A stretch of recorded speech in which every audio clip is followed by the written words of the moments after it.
Mark Wood, thank you both very much indeed. Thanks for joining us. Thank you.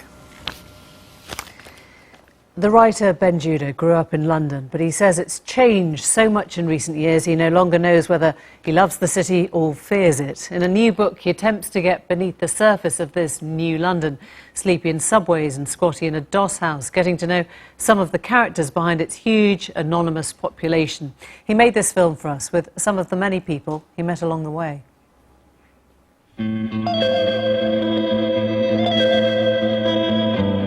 People see this place to be like heaven. They feel like as soon as you arrived, you start plucking money off trees and picking them from the floor or wherever, but it's entirely different. I never dream of London. I can only see the buildings and about the royal family in the movie. If we could call it British dream or English dream, London dream, you name it, I think you can make it. This is the new London, an immigrant megacity where nearly 40% were born abroad. I was born in London, but I no longer recognise the city. I'm in search of the stories that make up its new soul. I'm currently working in the cleaning industry. I'm a cleaner. How long is the commute? It takes me about an hour. Who are the people on the train in the morning? Well, you see a lot of people going to work, mostly immigrants, going to work at this time of the day.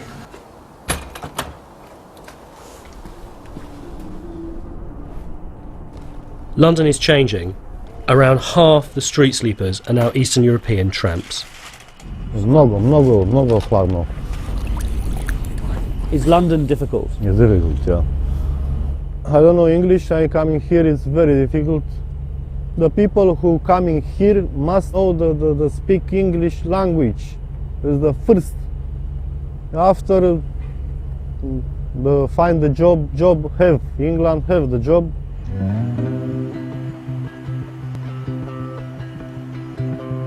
Nikolai is off to find work.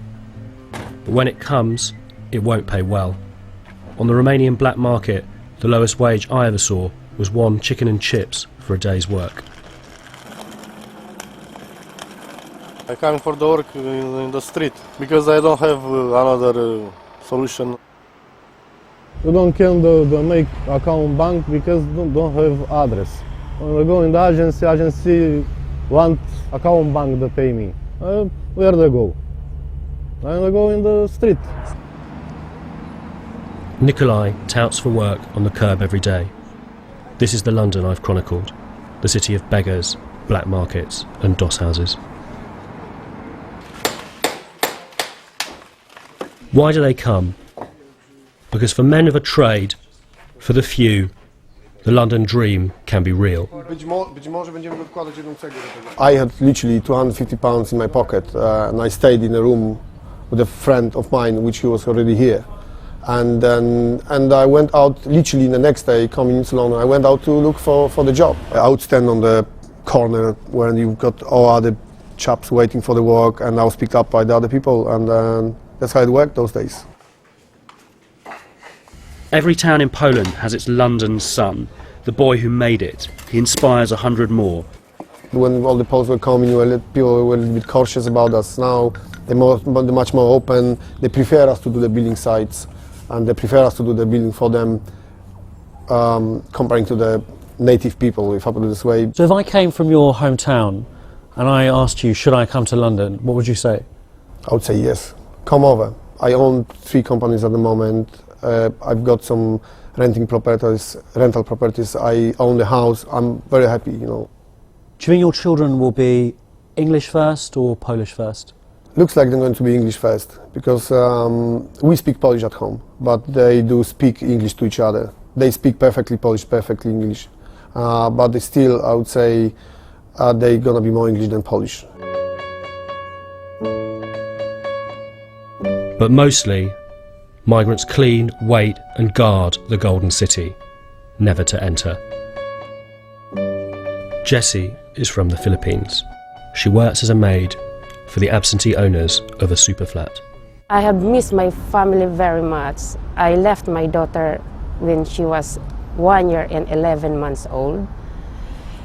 Because back home, I couldn't earn money to support my family. So I have to make an arrangement with my husband that one of us has to go and one has to stay to take care of my daughter. Jessie found work bringing up another child, a little boy. She was a nanny. But when the time came to go, she learnt servants are never part of the family. When it comes to the point that we need to say goodbye, it's very hard for us, this separation. I experienced it. Until now, this boy still here in my heart. Are you still in touch with the boy? The parents doesn't want him to, you know, to think about me anymore. So they told him that I left London. Yes, because he was crying and crying when I left. At night, London murmurs, a city of African night cleaners, Filipino prayers and Romanian beggars. To be poor in London is to be tired. For years, Wester, like so many others, worked 2 jobs, cleaning day and night. I had a dream of becoming a system engineer, Microsoft system engineer. And, but for now, I think I've kind of gone astray. I'm still not giving up on my dreams. You know, I'm still working on it. I mean, I can't complain. I'm doing well in the cleaning business, so I can't complain. I'm not hungry. When you told your friends in Ghana you were going to London, what did they say? Well, everybody was happy. Like I said, some people back home think Europe, once you step foot there, you become, you know, a rich man overnight. And even to date, you still have some people calling you and asking you for money. And then even if you tell them you are broke, they tell, nah, you are not. Because when we see your pictures on Facebook, when we see you here, you know, we know you guys are languishing in, you know, I mean, in riches and all that. You're just being a miser, you're just being stingy because you don't want to send us no money, you know. And this is what I want them to know, that life is not all that, you know, milk and roses here in London. Did you find work today? I don't find, maybe tomorrow is another days, you know. Every day it's another day with a chance. It's give the London, give 1 million chance every day, you know. Is it scary at night? Not sure, it's was the crazy people. Must be careful in the night. In night is dangerous.